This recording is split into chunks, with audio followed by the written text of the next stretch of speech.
Shalom, hari ini kita akan renungkan Kitab Keluaran pasal 12, teksnya ayat 37 sampai 51. Dan sudah dibagi dua paragraf. Paragraf yang pertama ayat 37 sampai 42. Orang Israel keluar dari Mesir sesudah lewat 430 tahun dari diam di tanah itu, dengan banyak orang dari berbagai-bagai bangsa. Paragraf yang kedua ayat 43 sampai 51. Tuhan berfirman kepada Musa dan Harun tentang ketetapan Paskah, baik untuk orang Israel maupun untuk orang asing. Kesimpulannya, setelah keluarga Israel datang ke Mesir 430 tahun lamanya, mereka baru berangkat dari Mesir. Jumlah mereka sudah menjadi 600.000 orang laki-laki berjalan kaki, tidak termasuk anak-anaknya. Juga banyak orang dari berbagai-bagai bangsa turun dengan mereka. Dan mereka membawa banyak ternak. Mereka membawa roti yang tidak perlu lagi karena diusir dari Mesir dan tidak dapat berlama-lama. Menurut ketetapan Tuhan, pendatang dan orang asing tidak boleh makan dan mengikut Paskah. Tetapi sesudah mereka bersunat, boleh makan Paskah sama seperti orang Israel. Ajaran tentang Allahnya. Pertama, Tuhan berfirman kepada Musa dan Harun tentang ketetapan mengenai Paskah. Kedua, Tuhan mengizinkan orang asing pun merayakan Paskah bagi Tuhan dengan disunat.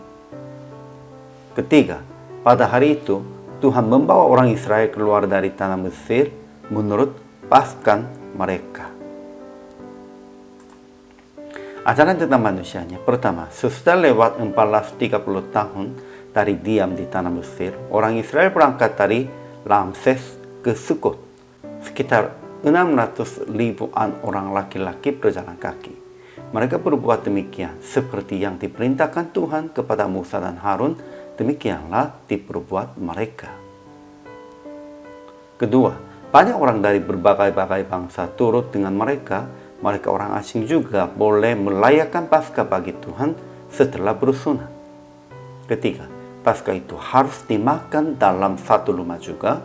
Tidak boleh bawa sedikit pun dari daging itu keluar rumah.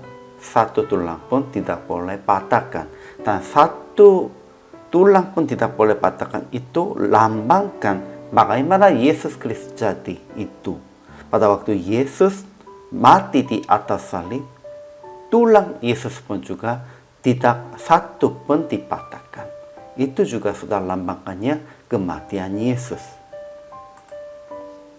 Aplikasi hari ini, pertama, jangan putus asa sekalipun tidak dihasilkan janji Tuhan selama cukup panjang waktu.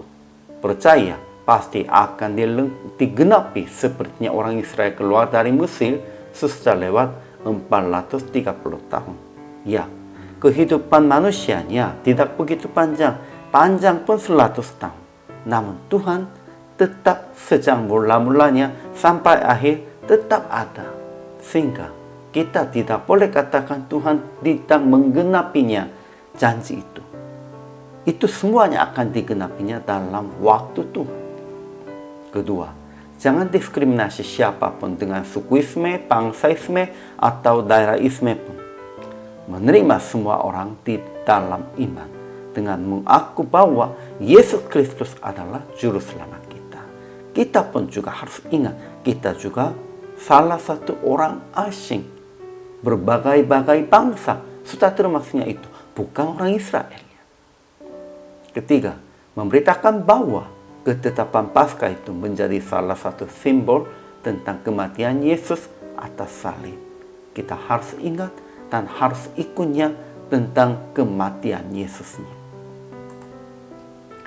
Akhirnya praktik hari ini memberitakan Injil kepada berbagai-bagai suku bangsa dengan menjelaskan bahwa Yesus adalah Juru Selamat bagi semua manusia. Dan beribadah bersama-sama dengan mereka sambil mengajak dibaptis. Sepertinya Tuhan Yesus Kristus sudah memberikan tugas kepada kita sepertinya amanat agung. Hari ini juga selama melayani, Tuhan Yesus memberkati.